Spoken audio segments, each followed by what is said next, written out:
නාග සලඹ වැයෙන පදට සොඳුරුලියක රඟමැවේ පාද බැඳෙනු කිකිනි සලඹ තාල අනුව නද කෙරේ. හොඳයි දියපති. තාල කියන පාඩම යටතේ එන ප්‍රස්ථාරකරණය පාඩමින් දෙවනි පාඩමත් රැගෙන ඔන්න අදත් මම ඔයාලා ඉදිරියට එනවා. එහෙමනම් දියපති නර්තනය, ගායනය, වාදනය යන කලාවන්හි ප්‍රායෝගික අංශය හසුරුවන තාල රීතිය වන්නේ තිත. මේ තිත පිළිබඳව කතා කරනකොට අමරසිංහාචාර්යන් විසින් ලියන ලද අමරකෝෂය කියන ග්‍රන්ථයේ මෙන්න මෙහෙම කියනවා. තාලං කාල ක්‍රියාමාන. මොකද්ද? තාලං කාල ක්‍රියාමාන.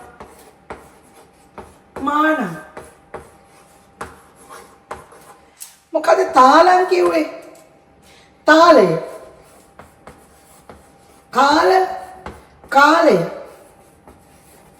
ක්‍රියා නර්තන, ගායන, වාදන. මානම් මැනීම. තාලං කාල ක්‍රියාමානම්. එහෙනම් මොකද්ද? තාලය යනු ක්‍රියාවේ කාලය මැනීමයි.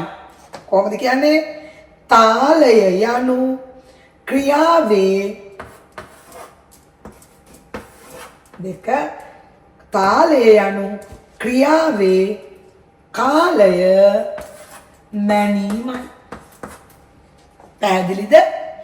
තාලං කාල ක්‍රියාමානම් කියලා කියන්නේ මොකක්ද? එන ක්‍රියාවේ කාලය මැනීම තාලයයි. එහෙනම් දුවේ පාරම්පරික තිත් ක්‍රමය හඳුන්වා දීමේදී ඒ සඳහා දැඩි ප්‍රයත්නයක් දරුවන් අතර 1953 ජේ.ඊ. ගුණසේන මහතා ඒ වගේම ඔහුගේ සොහොයුරු ජේ.ඊ. සේදරමන් මහතා, විල්සන් සෝමපාල මහත්මයා, ඩබ්ලිව්.බී. මකුලුලුව මහත්මයා අපිට මතක් කළ යුතුම වෙනවා. ඒ වගේම තමයි මෑත භාගයේ තිත පිළිබඳව සංශෝධනයක් ඉදිරිපත් කළ සරත් විජේවර්ධන මහත්මයා අපි සිහිපත් කළ යුතු ගුරු භවතුන් වෙනවා. දුවේ පුතේ, මෙන්න මේ පාරම්පරික තිත් රූපවල යම් අඩුපාඩු තිබු නිසාවෙන් එවකට අධ්‍යාපන අමාත්‍යාංශයේ නර්තනය සහ සංගීතය භාරව කටයුතු කළ ඩබ්ලිව්.බී. මකුලුලුව මහත්මයා එතුමාගේ හෙළගී මග කියන කෘතියෙන් තාල 32ක් පිළිබඳව පාසල් වලට හඳුන්වලා දෙනවා. මෙන්න මේ තාල 32 තමයි පාසල් පද්ධතිය තුල ක්‍රියාත්මක වුණේ. මේදී ඩබ්ලිව්.බී. මකුලුලුව මහත්මයා තාල පිළිබඳව පැහැදිලි විග්‍රහයක් කරනවා. අපි අද ඉගෙන ගන්න තාල ක්‍රමයේ මෙන්න මේ විග්‍රහය තුල සුළු තිත, මැදුම් තිත,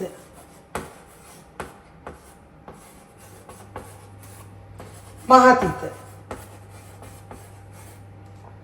එහෙම නැත්නම් අඩ තිත, මධ්‍ය තිත, තාල තිත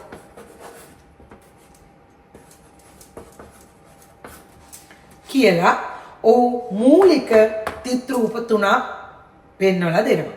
මෙන්න මේ සුළු තිත, මැදුම් තිත, මහ තිත කියන ප්‍රධාන තාල රූප තුන යටතේ තාල 32ක් බිහි වෙනවා කියලා ඩබ්ලිව්.බී. මකුලුලුව මහත්මයා ඔහුගේ හෙළගී මගෙහි පෙන්වා දෙනවා පැහැදිලිව. කොහොමද මේ තාල 32 බිහි වෙන්නේ?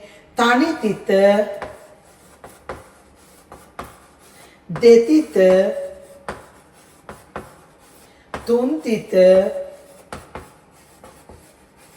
සිව් තිත. තනි තිත කොටස් 3යි, දෙතිත කොටස් 3යි, තුන් තිත කොටස් 8යි, සිව් තිත කොටස් 18යි. 3යි 6යි 8යි 14යි 8යි 22න් දෙක දැම්ම දෙකක් විතරුයි 2යි 1යි 3යි. ඔන්න ඔය විදියට. එහෙනම් දෙයි පුතේ අපි ප්‍රස්ථාරකරණයේදී මොකක්ද කරන්නේ?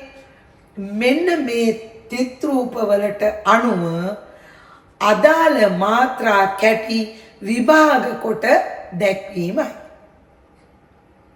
පැහැදිලිද? එහෙමනම් ප්‍රස්ථාරකරණයට අදාළ සියලුම කොටස් පුතාලා මේ වෙනකොට ඉගෙනගෙන ඉවරයි. මං හිතනවා ඔයගොල්ලන් පළවෙනි පාඩම බැලුවොත් ඔයාලට පැහැදිලි වෙනවා අපි ප්‍රස්ථාරකරණය කළ යුත්තේ කෙසේද කියන එක ගැන. අපි බලමු එහෙනම් දැන් ප්‍රස්ථාරකරණය කරන්නේ කොහොමද කියලා තනි තිතේ තාලවලට. තනි තිතේ ප්‍රභේද 3ක් ගැන අපි කතා කරා. මොනවද? තනි තිත කොටස් 3යි කියලා කිව්වා. මොනවද? සුළු,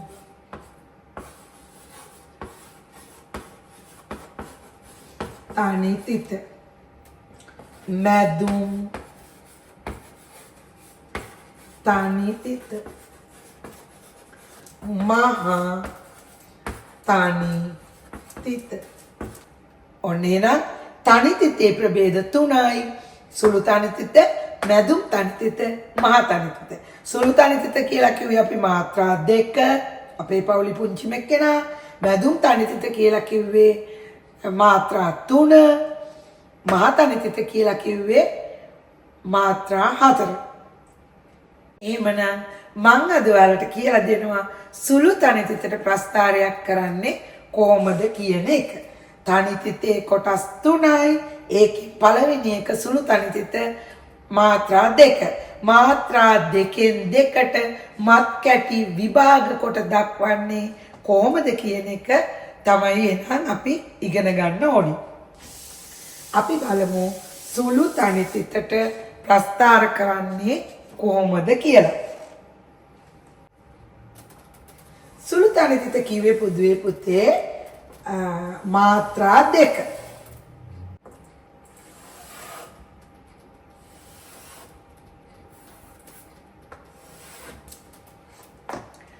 මාත්‍රා 2.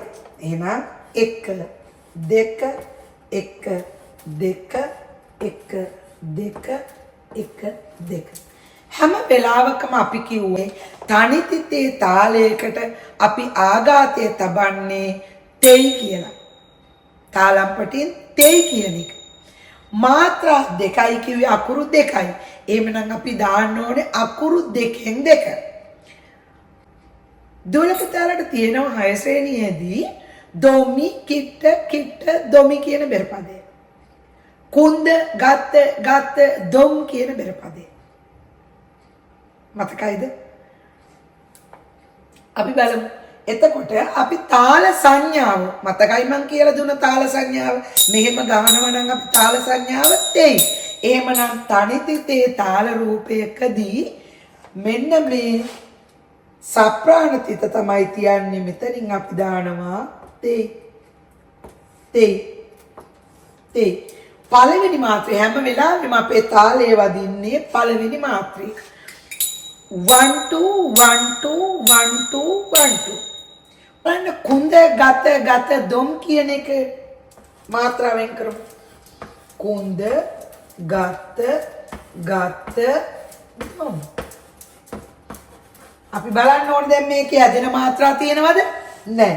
කුඳ 2යි. ගත 2යි. ගත 2යි. දොම් ඇදෙන මාත්‍රා නැහැ 2යි. එහෙනම් මේ ටික දානවා අපි.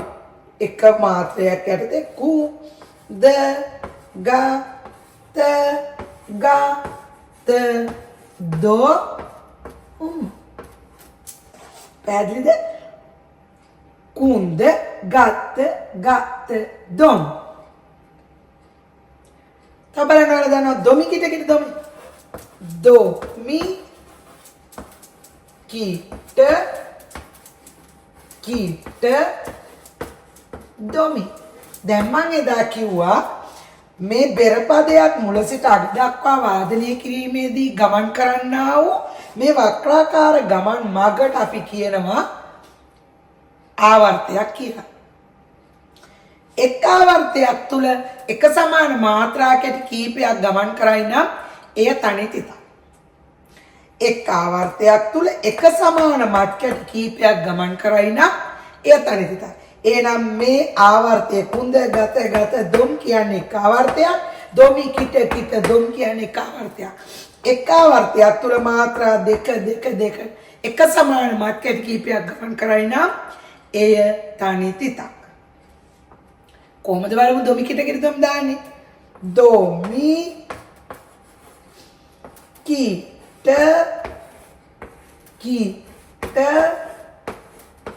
දොමි. පැහැදිලි නේද? බලන්න මේ තියෙන බෙර පද. අපි ඉගෙනගෙන තියෙන බෙර පද දෙකක් මම දැම්මේ. එමුණ පැහැදිලි ඇති. පුතා දන්නවද දිය ගොඩ සෑම තැන කිරි ඉතිරි කියන ගීතය? දිය ගොඩ සෑම තැන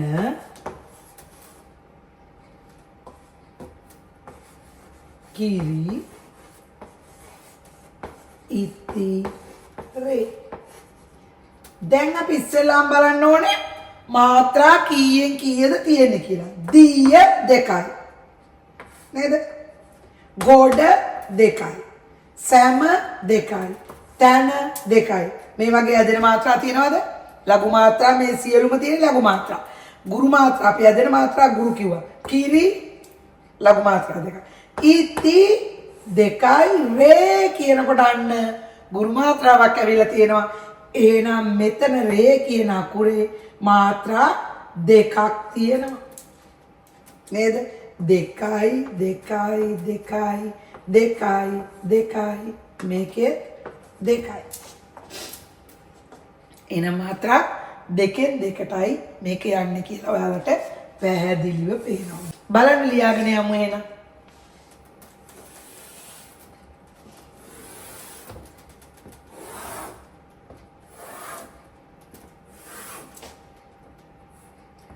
Two, one, two. තෙයි තාල සංඥාව දාන්න ඕනේ. දිය ගොඩ සෑම තැන කිරි ඉතිරි.